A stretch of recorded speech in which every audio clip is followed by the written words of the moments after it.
Instead of self-examination and focus on oneself, the carer decides to take another path.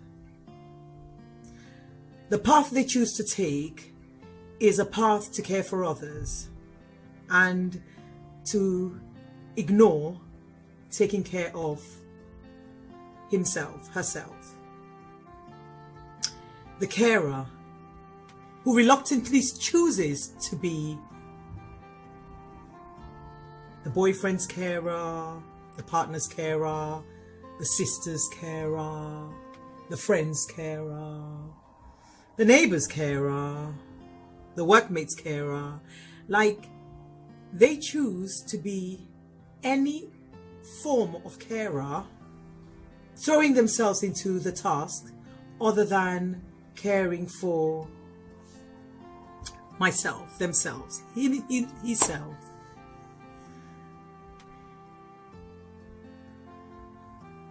And then the carer gets too tired. The carer gets too tired of the responsibility of having to always be there, always be there, always be there. The carer is the one who finds fulfillment and joy and says it. I find fulfillment and joy caring for the other, caring for my other. Caring to the point of exhaustion. And the carer only feels alive and get joy when they're caring for another, but it's killing them because the other that they're caring for is literally reflecting back how the carer feels about themselves. Now, the carer is wrapped up in being kind and thoughtful and selfless, just giving and giving and giving, and not working or not building on themselves. The carer is exhausted because as the carer gives, the carer receives nothing. The carer is like, I am exhausted. Why do I keep giving? I feel like all of who I am is going. Who am I? Who are you? The carer asks themselves, who am I? Right? The carer has taken a path to care for others and ignore the path chosen. The path that when you follow, you find out about who you are and you can look yourself in the mirror.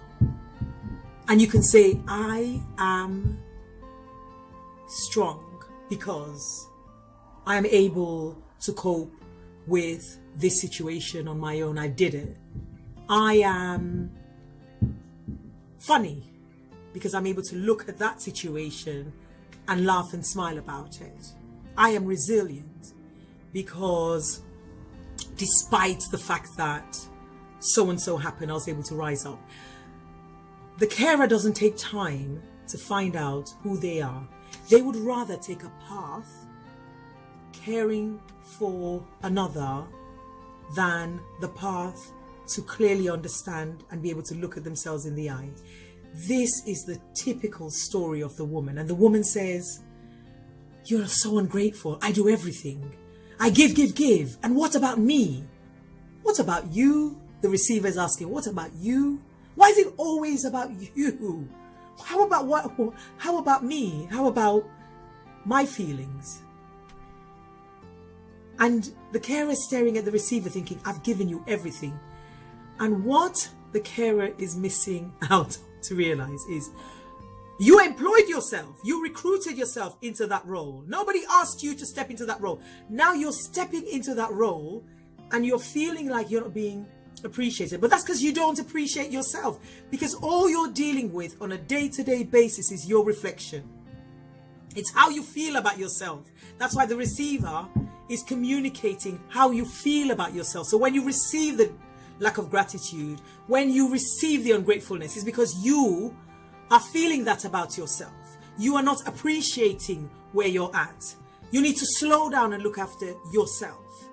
It's time for the carer to fire themselves. Fire yourselves.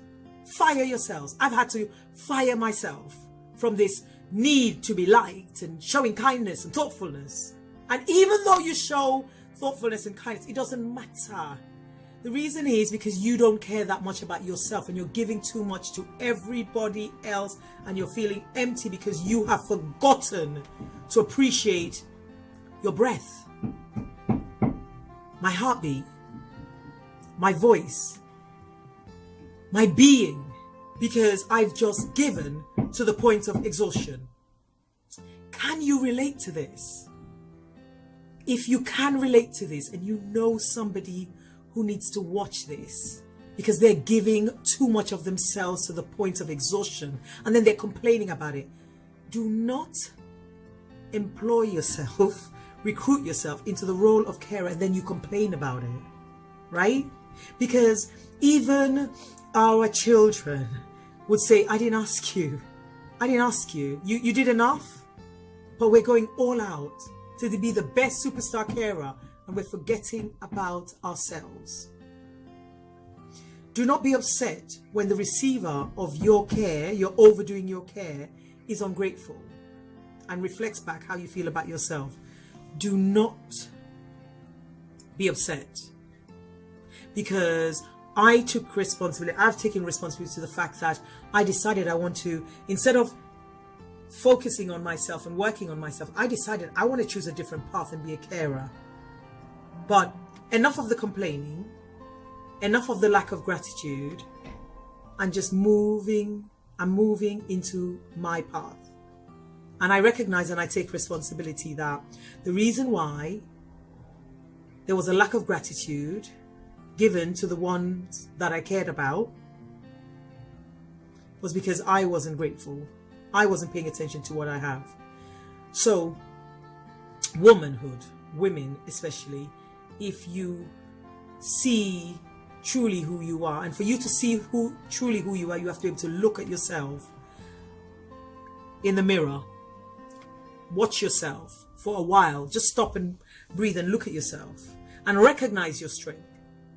And then you can turn to somebody who used to give too much and say, I can give you this much, but I haven't got anything else. Whether you love me for this or not, it doesn't matter. This is all I can give you. But always be full. That's what I've learned. And that's what I want to share with you. My self-care 30-day challenge has been a revelation to my spirit and to my soul. And that's why I want to share it with you. Because in me sharing my story and telling you about the carer, you just might recognize yourself.